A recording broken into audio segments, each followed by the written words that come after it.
You know, in the world of cyber warfare, sometimes the scariest thing you can hear is nothing at all. And right now, Iran's incredibly powerful cyber groups are unusually quiet. So the big question is, are they actually weakened, or is this just the calm before a massive storm? All right, before we dive in, I want to be crystal clear.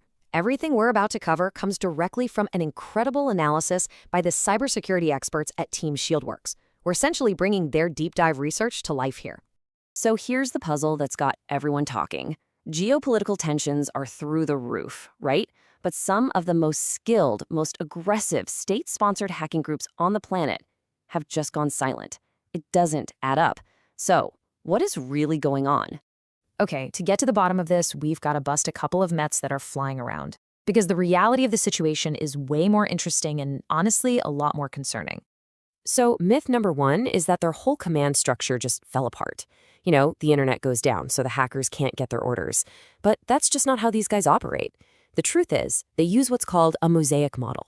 Think of it like a network of independent cells. Each one has its own playbook and can operate on its own, so they were literally built to handle this kind of disruption. And myth number two, that their capabilities were basically crippled by things like Operation Epic Fury, which took out some key players and infrastructure. Now, yeah, that definitely did some damage, no doubt, but it's a huge mistake to think that was a knockout blow. Iran built redundancy into its leadership for exactly this scenario. And here's the proof. We've still seen recent activity from groups like Muddy Water. That tells you the system is very much alive and kicking. So, if it's not a total breakdown, then what is it? Well, the analysis points to something much more deliberate, something far more strategic, a calculated pause. Let's break down what that actually means. This quote right here from the analysis really nails it. When you take a major hit, the smart play isn't to just start swinging wildly. It's to pull back, go into a defensive mode, and regroup. You know, analysts are even comparing this to what happened after Stuxnet. Iran went quiet, they rebuilt, and they came back way stronger and more sophisticated than ever before. So what's actually happening during this so-called lull?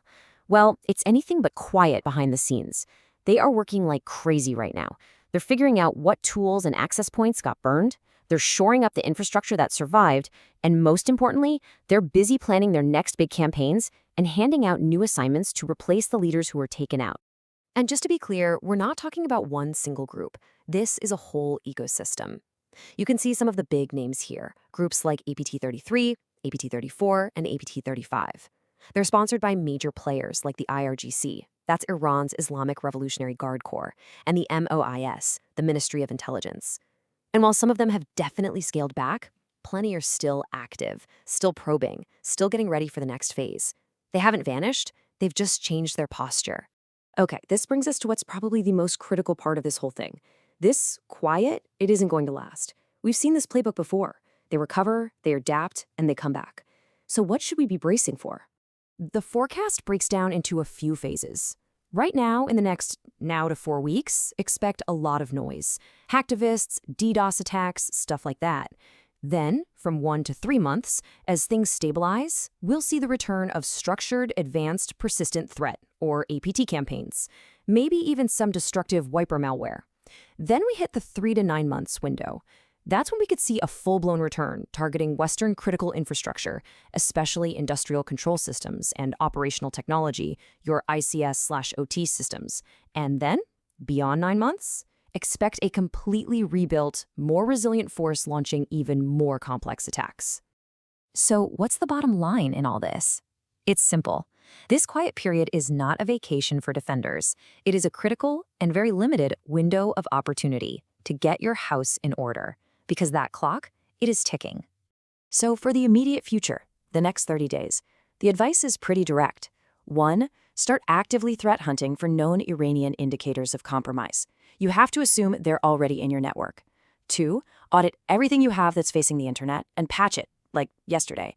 And 3, enforce phishing-resistant multi-factor authentication everywhere. It's still their favorite way to get in the door. Now, looking out a bit, into the next 90 days, the work gets even deeper. Start running drills. Rehearse your response plans, like the ones in CIS's Shields Up guidance.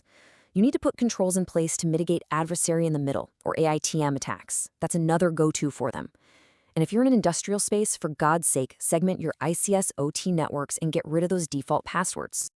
And let's be absolutely 100% clear about the stakes here. If you are in energy, water, finance, or defense, this warning is for you. This is not a time to relax. This is your chance to hunt for the enemy that may already be inside the gates. I really want to end on this quote from the analysis because I just don't think it can be said any better. If you're a defender and you think this silence means you're safe, you are making a fundamental error. This ecosystem is not defeated. It is reorganizing. So as we wrap this up, the real takeaway is this. The question isn't if these groups will come back in full force.